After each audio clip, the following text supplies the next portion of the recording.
ورحمۃ اللہ وبرکاتہ۔ الحمدللہ وکفا وسلام علی عبادہ الذین اصطفیٰ۔ اشہد ان لا الہ الا اللہ وحدہ لا شریک لہ واشہد ان محمدا عبدہ ورسولہ صلی اللہ علیہ وآلہ وسلم۔ اللہم صلی علی محمد وعلی آل محمد کما صلیت علی ابراہیم وعلی آل ابراہیم انک حمید مجید۔ اللہم بارک علی محمد وعلی آل محمد کما بارکت علی ابراہیم وعلی آل ابراہیم انک حمید مجید۔ اما بعد، فیتھ کالج کے حوالے سے تعارف آپ کے سامنے رکھنے سے پہلے میں شکریہ ادا کرنا چاہتا ہوں فضیلت الشیخ محترم مکرم جناب حافظ شریف صاحب کا، اور پھر ان کے ساتھ فضیلت الشیخ محترم مکرم حافظ مسعود عالم صاحب کا، کہ انہوں نے مجھے کمال شفقت فرماتے ہوئے آج یہاں حاضر ہونے کا موقع عنایت فرمایا، اور اس کے انتظامات کے حوالے سے خاص طور پر ڈاکٹر حبیب الرحمن صاحب اور ڈاکٹر منیر اظہر صاحب، انہوں نے حافظ صاحب محترم حافظ صاحب کی سرپرستی میں یہ سارا انتظام کیا۔ اللہ تعالیٰ آپ سب کو جزائے خیر عطا فرمائے اپنی شان کے مطابق۔ جہاں تک اس ادارے کی بات ہے تو یہ ایک ویژن، ایک خیال، ایک آئیڈیا، یہ آج کا نہیں ہے، یہ پچھلے 20-25 سال سے میرے ذہن میں یہ چل رہا تھا۔ اس کی وجہ یہ ہے کہ میری پوری جو سروس ہے وہ ہائر ایجوکیشن کی ہے۔ میں نے 6 سال تقریباً کالج ایجوکیشن میں پڑھایا ہے گورنمنٹ کالج میں، اور پھر 25 سال مجھے پنجاب یونیورسٹی میں ہو گئے ہیں۔ تو یہ 31 سال کا میرا تدریسی تجربہ ہے، اور سارا کا سارا ہائر ایجوکیشن ڈپارٹمنٹ میں۔ مدارس کے ساتھ بھی کافی تعلق رہا، کچھ میں نے مدرسے میں پڑھا بھی الحمدللہ، لیکن باقاعدہ میں کسی مدرسے سے پورے 6 سال یا 8 سال لگا کے فارغ التحصیل تو نہیں ہوا، لیکن مدرسے میں پڑھتا رہا، اور شیخ الحدیث مولانا عبدالحلیم صاحب رحمہ اللہ وہ میرے استاد تھے، ان سے میں نے حدیث پڑھی اور بہت سارے علوم ان سے سیکھے۔ تو میں اس اعتبار سے یہ یقین رکھتا ہوں کہ العلم، جس کو اللہ کریم نے قرآن میں ارشاد فرمایا ہے، وہ العلم، اس کو اگر کوئی باقی رکھنے والے ہیں اور اس میراث کا اگر تحفظ ہو رہا ہے تو وہ مدارس میں ہو رہا ہے۔ لہذا مدارس اس قدر اہم ہیں کہ ابھی افطاری سے قبل محترم حافظ صاحب فرما رہے تھے کہ اللہ تعالیٰ نے جتنا دینی ذمہ داریاں معاشرے کی وہ مدارس کے ذریعے سے پوری کروائی۔ میں یہ سمجھتا ہوں کہ اللہ کے قرب کا، اللہ کے دین کے تحفظ کا، اور جتنے بھی علوم نبویہ کے ترویج و اشاعت کے جتنے بھی کام ہوئے ہیں وہ سارے مدارس کے ذریعے سے ہوئے۔ لہٰذا ہر مدرسہ، چاہے وہ بڑا مدرسہ نہ بھی ہو، میں تو یہ سمجھتا ہوں کسی گاؤں میں، دور دراز گاؤں میں ناظرہ قرآن کا مدرسہ بھی ہو تو وہ بھی بہت اہم ہے۔ اسی طرح جو کالجز کے اندر اور یونیورسٹیوں کے اندر دین جو علم پڑھایا جا رہا ہے وہ اپنی جگہ پہ اہم ہے، اس کے اندر دنیاوی علوم کے اعتبار سے خاص طور پر، اور پھر زندگی گزارنے کے جو اصول ہیں، سماجیات جس کو آپ کہتے ہیں، وہ بھی اس کے اندر، تو وہ اپنی جگہ ایک خاص اہمیت رکھتے ہیں۔ لیکن ایک ایسا مسئلہ، ایک ایسا خیال جو شاید یعنی تعلیم و تدریس سے منسلک ہر شخص کے ذہن میں آتا ہے، جس کو بھی امت کی فکر لاحق ہوتی ہے اس کو یہ خیال ضرور آتا ہے کہ کہیں گیپ ہے ہماری تعلیم کی ثانویت میں، ہماری اس تعلیم کی دوئی کی وجہ سے کہیں گیپ ہے۔ مدارس کے اندر علم ہے تو وہ ویژن نہیں ہے جس کے ذریعے سے معاشرے کے اندر یہ اپنا بھرپور کردار ادا کر سکیں، یا پھر ہماری مین سٹریم جو فارمل ایجوکیشن ہے اس کے اندر وہ گنجائش موجود نہیں ہے کہ وہ مدارس کے تعلیم یافتہ لوگوں کو اپنے اندر ایبزارب کر سکیں، اور وہ لوگ جو ہر سال فارغ التحصیل ہوتے ہیں وہ باوجود بہت بڑے علماء ہونے کے اور باوجود علم کے و اساتین ہونے کے وہ معاشرے میں وہ کردار ادا نہیں کر رہے۔ ایک اندازے کے مطابق مجھے جو اب سے پہلے میں اس بات کو مختلف جگہوں پہ کوٹ بھی کرتا رہا کہ کسی کالم میں پڑھا تھا کہ 60,000 علماء مختلف مدارس سے ہر سال فارغ التحصیل ہوتے ہیں، تو ابھی میں افطاری سے قبل بات کر رہا تھا پروفیسر یاسین ظفر صاحب سے، تو انہوں نے بتایا کہ نہیں کو 10,000 کے قریب علماء ہر سال فارغ التحصیل ہوتے ہوں گے، اور اس کے علاوہ جو حفظ والے ہیں وہ 1.25 لاکھ کے قریب وہ ان کی، تو 10,000 علماء بھی ہر سال فارغ التحصیل ہو کے اگر وہ اس معاشرے میں انڈکٹ ہو رہے ہیں تو اس کا ایک امپیکٹ نظر آنا چاہیے، اس کا معاشرے کے اندر تو تبدیلی نظر آنی چاہیے، لیکن نہیں نظر آ رہی۔ ہم یہ دیکھتے ہیں کہ مدارس کی ایک الگ دنیا ہے، اور وہ مدارس اور مساجد کی دنیا الگ ہے اور باقی دنیا الگ ہے،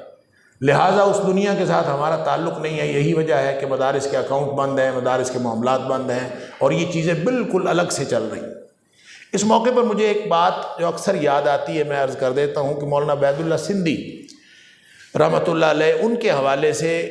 میرے چچا محترم مولانا معین الدین لکھوی رحمہ اللہ وہ ایک واقعہ سنایا کرتے تھے۔ وہ فرماتے ہیں کہ ہم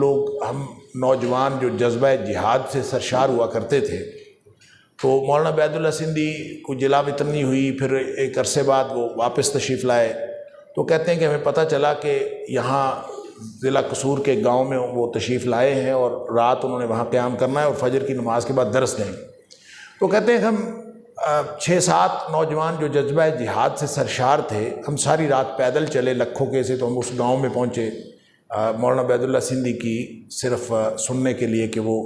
ان کا درس سنتے ہیں اور ان سے اسٹریٹجی پوچھتے ہیں کہ آئندہ جہاد کی اسٹریٹجی کیا ہو۔ تو کہتے ہیں جب وہاں پہنچے، صبح ان کا درس سنا، ان کے پیچھے نماز پڑھی، درس سنا، درس سننے کے بعد پھر ہم نے ان کو بتایا کہ ہم فلاں جگہ سے آئے، تعارف ہوا اور جہاد کی اسٹریٹجی پوچھنے کے لیے آئے، اب ہم ہندوستان کے مسلمانوں کو کیا کرنا چاہیے؟ تو انہوں نے کہا کہ ہندوستان کے مسلمانوں کو کانگریس میں شامل ہو جانا چاہیے۔ وہ کہتے ہیں ہم حیران ہو گئے کہ ہم جذبہ جہاد سے سرشار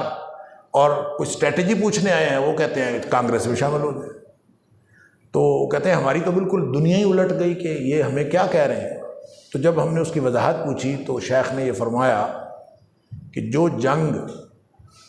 ہم میدانوں میں جیت بھی جاتے ہیں، ہم ایوانوں میں ہار جاتے ہیں۔ میدانوں کی جیتی ہوئی جنگ بھی ہم ایوانوں میں ہار جاتے ہیں، لہذا ہمارا وہاں پہنچنا بہت ضروری ہے۔ اگر ہم وہاں پہ ہوں گے، بلکہ ان کا یہ کہنا تھا، اور یہ بات بہت زور دے کے چچا جان محترم کہا کرتے کہ ہمارا ایک بھی آدمی وہاں بیٹھا ہوگا نا، ایک بھی آدمی اگر ہمارا وہاں موجود ہوگا تو ہم دلیل کی قوت سے اپنی بات کو منوا لیں۔ اب مسئلہ یہ ہے کہ وہاں ہے ہی نہیں، مدارس کی دنیا الگ ہے، مساجد کی دنیا الگ ہے، یونیورسٹیوں کی دنیا الگ ہے، لہٰذا ان کو وہ نہ ادھر مین سٹریم میں لانے کے لیے ان کو برابر شامل کرتے ہیں، اور یہ برابر ہونا بھی نہیں چاہیے۔ حقیقتاً تو میں ایک آپ کو بات بتاؤں کہ اسلام کو جب انہوں نے اسلامیات بنایا ہے نا، تو اسلام کی قدر کم ہوئی ہے۔ ہم نے سمجھا کہ ڈگریاں ہماری برابر ہو گئی ہیں، یہ تو اس کا تعلق تو اسلام کا تعلق تو ہر شخص کی زندگی کے ساتھ تھا۔ ہم نے اس کو اسلامیات بنا کے زندگیوں سے نکال دیا، یہ سبجیکٹ بن گیا ہے باقی سبجیکٹس کے برابر۔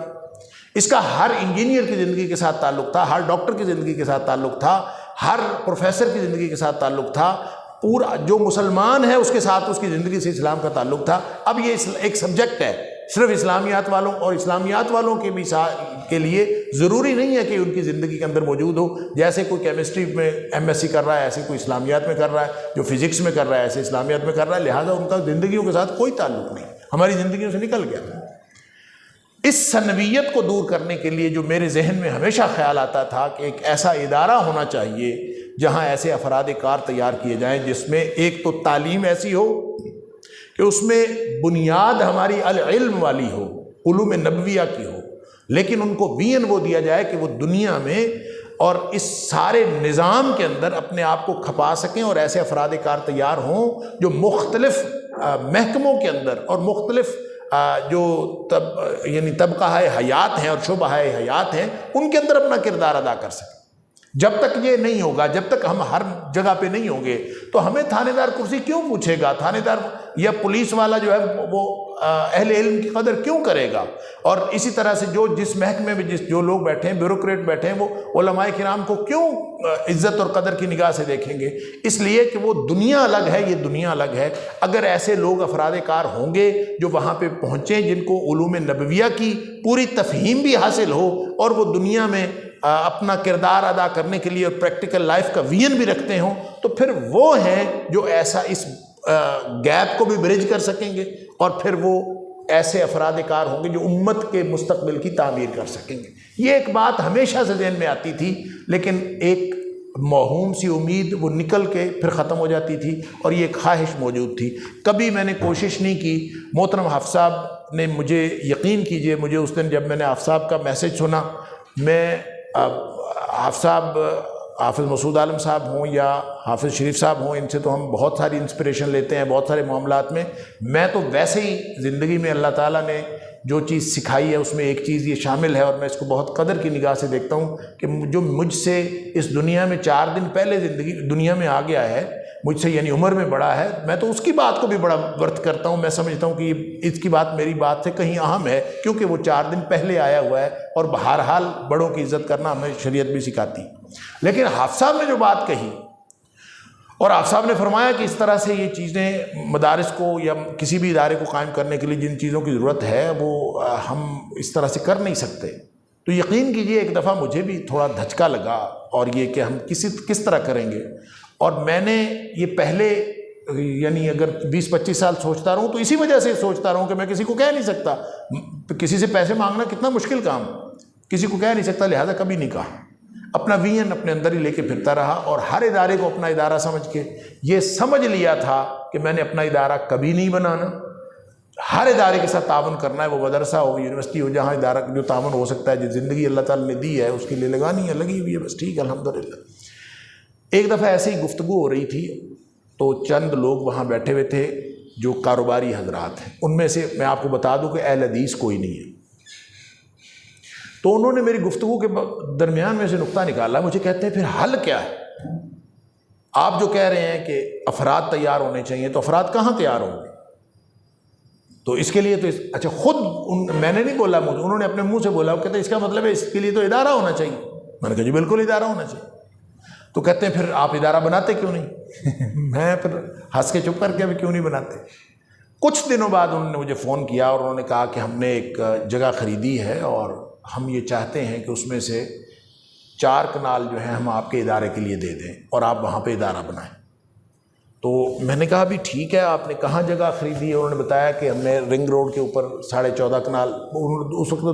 2 ایکڑ انہوں نے کہا تھا کہ ہم نے 2 ایکڑ جگہ خریدی ہے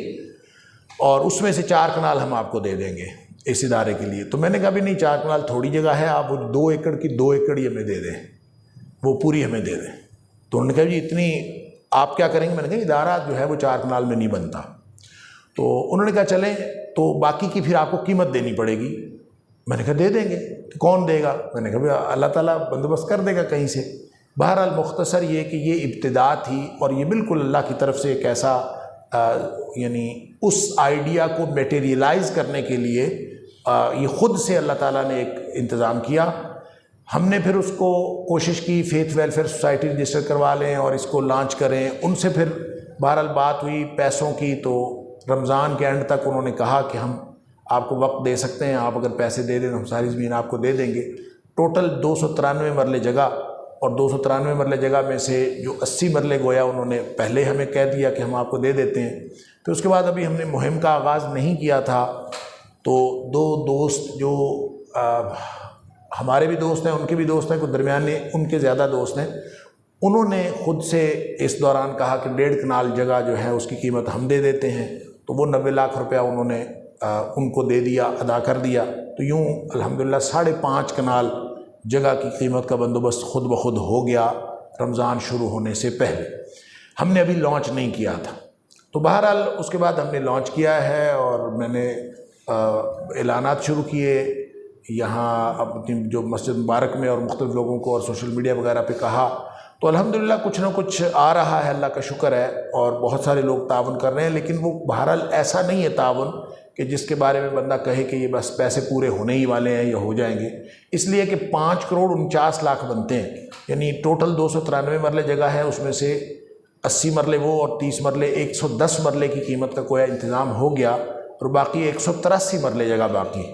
اور 183 مرلے کو 3 لاکھ روپے مرلے کے حساب سے کریں تو یہ 5 کروڑ 49 لاکھ بنتے ہیں. تو 5 کروڑ 49 لاکھ میں سے اب تک جو ہم یہ جو تعاون اکٹھا ہوا ہے وہ میرا خیال ہے جتنا بھی ہوا ہے وہ 49 لاکھ ابھی نہیں ہوا، یعنی اس سے کم ہی ہے، کوئی 35-40 لاکھ کے قریب ہوگا. لیکن اس ساری صورتحال میں جو میں آپ کے سامنے بات رکھنا چاہتا ہوں وہ یہ کہ میں قطعاً مایوس نہیں ہوں اس صورتحال سے۔ اس کی وجہ ہے، وجہ یہ ہے کہ میں نے جس دن اعلان کیا تھا، پہلا اعلان، اس دن بھی میں نے یہ کہا تھا کہ اس ادارے کو بنانے کے لیے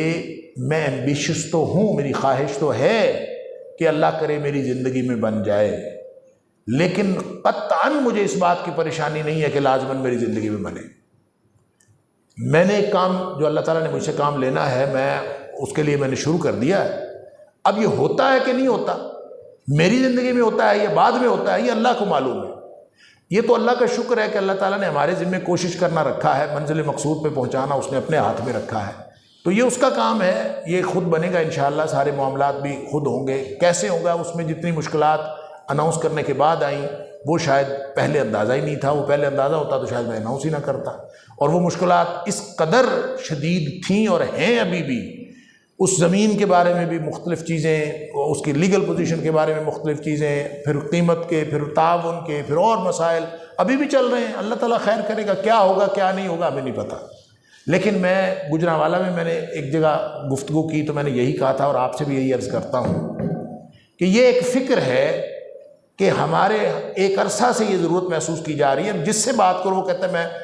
میں بھی یہی محسوس کر رہا ہوں، ابھی بھائی سے بات ہو رہی ہے جو کہتے ہیں ہم بھی محسوس کر رہے ہیں کہ اس طرح کے ادارے کی ضرورت، اور ویژن ہمارا یہ ہے جو ہم وہاں قائم کرنا چاہتے ہیں کہ ہم 3 ڈسپلن فی الحال ہمارے ذہن میں تھا، باقی جو کمیونٹی کورسز اور جو یہ ججز وغیرہ کی بات کر رہے تھے کہ قاضی کورس ہوں، مختلف چیزیں ہوں، یہ ساری چیزیں ہمارے پلان میں شامل ہیں، لیکن ابتدائی طور پر ہم نے اس کے 3 حصے کیے۔ سب سے پہلی بات کہ ہم بچوں کو 8ویں یا 9ویں جماعت میں داخل کریں، 9th کلاس، ان کو ہم 4 سال کے لیے داخل کر رہے ہیں، اور یہ پروگرام ان لوگوں کے لیے ہے جو اپنے بچوں کے کیریئر کے لیے کانشیس ہوتے ہیں، اور وہ اپنے بچوں کو دینی تعلیم دے کے اپنے اعتبار سے بذام خود وہ ان کا وقت ضائع نہیں کرنا چاہتا۔ دینی تعلیم کے لیے جائیں گے تو ان کا کیریئر خراب ہوگا، وہ کہتے ہیں سال ضائع ہوتے ہیں۔ ہم ان کو یہ ایک بہترین state of the art college بنا کے ان کو کہیں گے کہ آپ 4 سال کے لیے اپنا بچہ ہمارے پاس داخل کروائیں، ہم آپ اس کو سائنس کے ساتھ میٹرک کروائیں گے، FSC کروائیں گے، اور ان 4 سالوں میں ہم ان کو اتنا دین پڑھا دیں گے انشاءاللہ اللہ کے فضل سے کہ وہ جب FSC کر کے 4 سال بعد فارغ ہوگا تو وہ ایک بہترین مسلمان ہوگا، اور پیدائش سے لے کر موت تک کے جتنے بھی اس کے مسائل ہیں اس سے وہ آگاہ ہوگا، اور وہ بہترین مسلمان ہوگا، اور وہ FSC کرنے کے بعد وہ انجینئر بنے، وہ ڈاکٹر بنے، وہ جس بھی شعبہ زندگی میں جائے وہ ایک بہترین مسلمان ہوگا، وہ امت کا ایک فرد ہوگا، امت کی ملکیت ہوگا، اور انشاءاللہ وہ جس بھی شعبے میں جائے گا وہ اپنا کردار ادا کرے۔ اس طرح کی تربیت لے کے وہ بندہ جائے۔ پھر دوسرا ہمارے پاس پروجیکٹ یہ ہے کہ ہم میٹرک کے بعد بچہ داخل کریں گے، اور یہ جو ہم نے 8ویں میں بچہ داخل کرنا ہے یا میٹرک میں داخل کرنا ہے، ٹیسٹ لیے بغیر داخل نہیں کرنا، اس لیے کہ ہم نے خاص سٹف لینا ہے، اور وہ سٹف جو ہے وہ اپنی مرضی کا ملے گا تو ہم نے اس بچوں وہ کلاس آگے لے کے جانی ہے، تاکہ اس طرح کے بچے جو ہیں وہ جس افراد کار تیار کرنے ہیں تو پھر سٹف بھی اسی طرح کا ہونا چاہیے۔ 12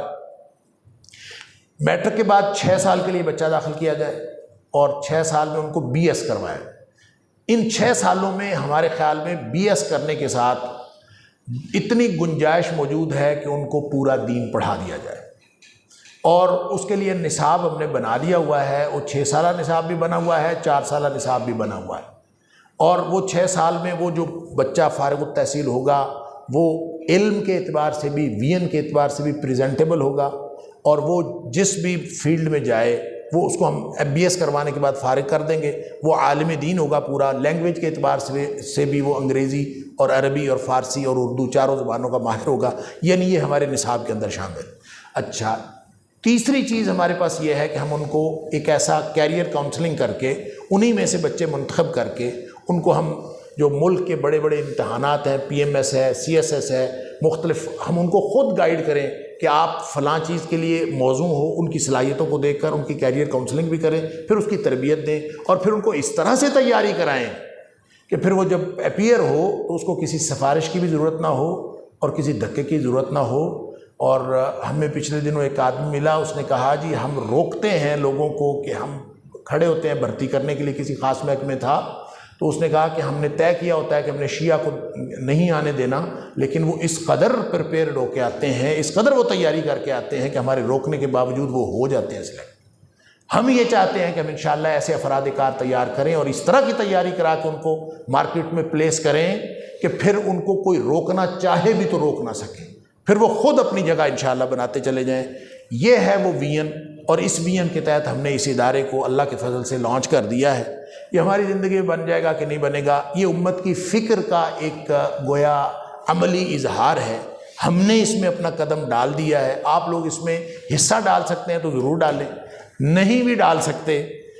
تو ایک کام ضرور میں آپ کے ذمہ لگاتا ہوں کہ قیامت والے دن گواہی ضرور دے دیجیے گا کہ جب حالات یہ تھے اور اس چیز کی ضرورت تھی تو اس ضرورت کو محسوس کرتے ہوئے ہم نے قدم اٹھایا تھا۔ ہم نے اللہ کی رضا، اصل اللہ کی رضا مقصود ہے،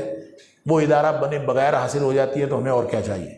وہ ادارہ بن کے حاصل ہو یا ادارہ بنے بغیر حاصل ہو، ہم نے انشاءاللہ اس کو بھی اور باقی سارے جو دین کے کام ہو رہے ہیں اس کا مطلب یہ نہیں ہے کہ یہ ادارہ جو ہے وہ بس ایک ہی ادارہ ہے اور باقی ادارے نہیں ہیں۔ جیسے میں نے پہلے عرض کیا، مدارس کی اپنی اہمیت ہے، کالج یونیورسٹی کی اپنی اہمیت ہے۔ میں یونیورسٹی کے اندر میں 25 سال ہو گئے ہیں، یونیورسٹی میں اگر اصلاحات کر سکتا ہوتا، اور میں میرے ڈاکٹر امان اللہ بھٹی صاحب وائس پرنسپل ہیں کالج میں،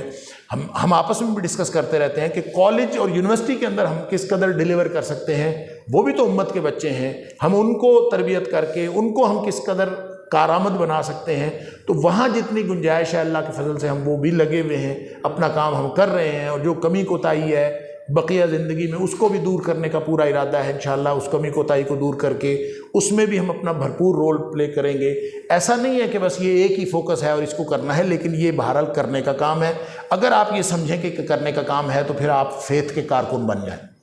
اور اگر آپ یہ سمجھتے ہیں یہ فیتھ جو ہے یہ بھی ایک میرا ایک آئیڈیا ہے، ذہن میں پہلے سے تھا، فیتھ مخفف ہے، یعنی foundation for academic and intellectual thinking, یہ اس کا یہ مخفف ہے، اور پھر اس کو ہم نے ایک فیتھ سوسائٹی اور فیتھ کالج اسی کو آگے لے کے جانے کا پروگرام بنا ہے کہ تاکہ ایک نا علمی طور پر بھی، اور جس کو جیسے کہتے ہیں نا تھنک ٹینک جو پوری دنیا میں تصور ہے، اور وہ جو فکری رہنمائی ہے امت کو دینے والا وہ ادارہ بنے۔ اور اس کے اندر اور بھی بہت سارے پروجیکٹ ہیں چھوٹے چھوٹے، انشاءاللہ وہ بھی رپورٹس چھایا ہوا کریں گی، اور اس طرح سے کر کے اس کو ایک قومی لیول کا ادارہ بنانے کا ارادہ ہے۔ اللہ کرے ہماری زندگیوں میں بن جائے تو چیزیں جب بنتی ہیں تو پھر انشاءاللہ سامنے آئیں گی۔ تو یہ ایک میرا جو آئیڈیا تھا میں نے آپ کے سامنے رکھ لیا، اور ٹوٹی پھوٹی سی باتیں میں نے آپ کے سامنے بے ربط سی بتا دی۔ اب گزارش ہے، یہ دو محترم ہمارے